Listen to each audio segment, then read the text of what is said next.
I just wanted to analyze another game, and this is a really special game from 1963 between Bobby Fischer and Paul Benko, two of my favorite players. And we've already seen a lot of games from both these guys in my videos. I've done playlists. Um, Although this game, Benko had quite a kind of a poor performance, and actually Fischer surprised him pretty nicely in this game, as you'll see. So this is going to be part one of the lecture series that I'm going to do on the Austrian Attack. So Austrian Attack is attack against the Perk defense, which normally begins here with move d6, d4, knight f6, knight c3, and g6 here, and then we would play f4. However, in this game, the game started with g6 first, d4, bishop g7, knight c3, now d6, f4, knight f6. Another move you might see sometimes in this position is a6 if they want to play for like a Tiger's modern setup. But otherwise, knight f6 is pretty standard. Knight f3 castle, bishop d3. So this is the main setup here. Bishop's on d3. You got these three pawns in the middle. You have your knights posted on their most active squares, and you're mainly playing for the eventual pawn break e5 at the right moment.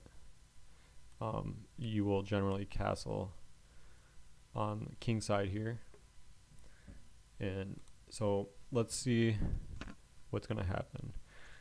Actually, castling here already I think is maybe not the best option. It's one of the main options, but I think the move c5 is better, and we're going to look at c5 in the rest of the games. But I just wanted to show one game where black castles early, and now bishop g4. Other options are, well, obviously knight c6 or knight d7 could be played. I think in either case, white could play e5 immediately if he wants to, and that should be good. And those are lines that you can look into, but we'll see a lot of similar lines and themes in this game, which started with bishop g4, which I think is playable for black, this whole line, but it's you know, black has to find a very thin thread and to get through the game. And bishop g4 is sort of a way of preparing knight c6 and e5, as we'll see, but white gets a lot of attacking chances.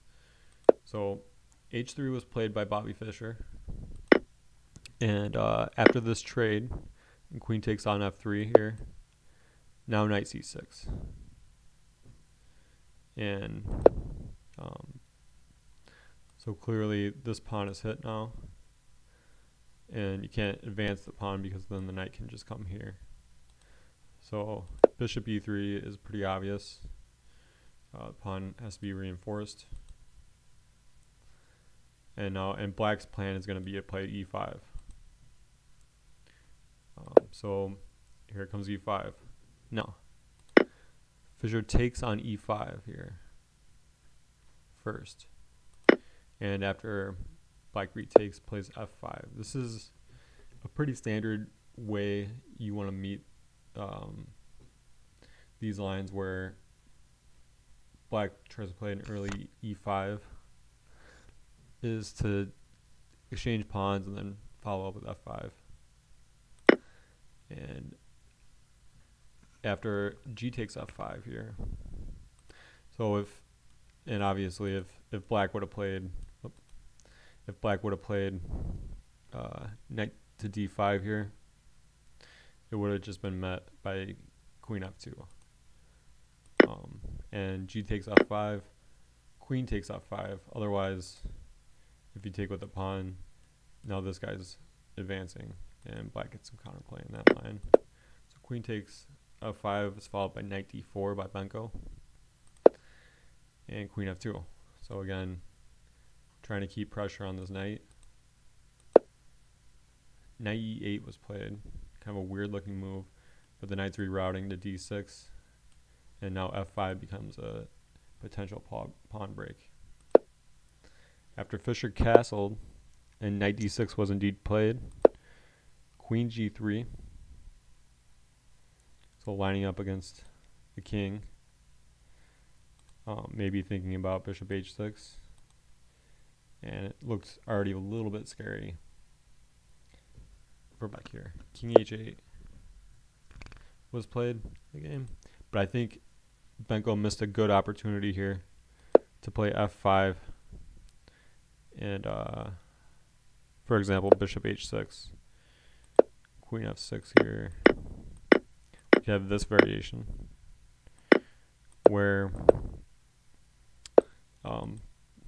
black is still very much in the game. The game's about even still, and this is really how this should have been played.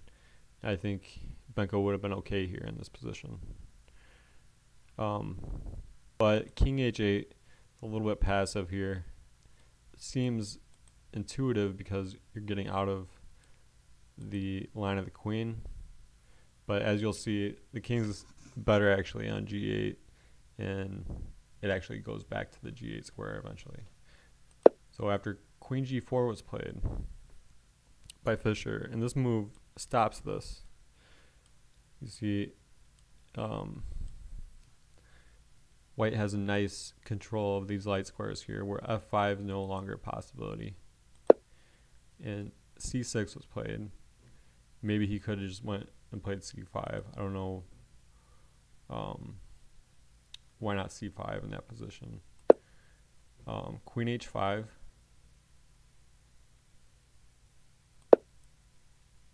Hitting the pawn, and that pawn was defended by queen e8.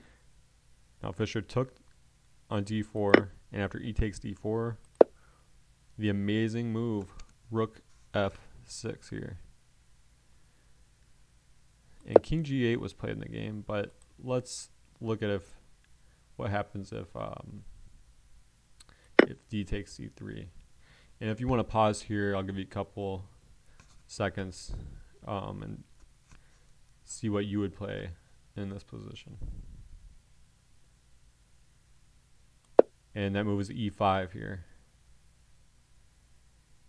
Just completely winning with this checkmate threat, which can't be parried, and there's no way to stop checkmate. Okay, so what if bishop takes f6? Well, yeah, just e5 here too, and unstoppable checkmate. No way to stop that. So very powerful attack here. So that's why Benko played king g8. But now e5 anyway. h6 was played, which stops the checkmate threat. And now knight e2. Knight b5. Well, actually, Benko resigned in this position. But knight b5, for example, would be met by queen f5. And there's just no way to stop this checkmate once again. Instead of knight b5 here, what about bishop takes on f6? Then we just go queen takes h6. There's no way to stop this mate again. So so that was the game, and let's recap just a little bit. Remember, this g6 move order is possible to reach the same position as a normal perk defense. And we go for this bishop d3 setup against bishop g4. Always kick this bishop. And if black plays e5, take first with the d pawn here and follow up with f5. So those are the main, that's the main thing to remember in this line. And you know, always meet when they take, always take with the queen. We want to not let e5 be a possibility where black can get some tactical chances here. Queen takes f5 is very good, and always meet knight d4 with queen f2. And in the game, the knight was rerouted, and f5 was not played at the right time, and Fischer took full advantage of the passive nature of black's pieces, and that's exactly what he punished with this rook f6 move. Great move. And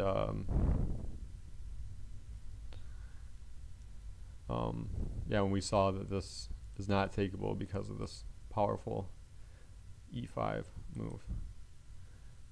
In either case, you can't take this and you can't take this, and that's exactly sort of a model position that we're trying to search for with this whole repertoire that I'm suggesting, is that we're trying to find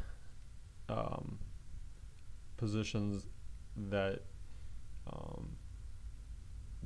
it's highly probable that our opponent is going to make a mistake. And this is exactly the kind of position that that anybody can make a mistake in. Pavlenko made a mistake in. So in the next videos, we're gonna show a different move order. What if black plays what I consider to be the best move here, which is c5, and how to deal with that, and so that we'll look at in the next video.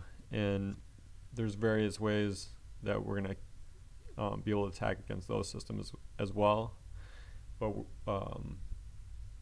the lines aren't quite as one-sided as that game was, and Pavlenko played poorly, and you know, it just shows you how to take advantage of your opponent's passive pieces. Thank you.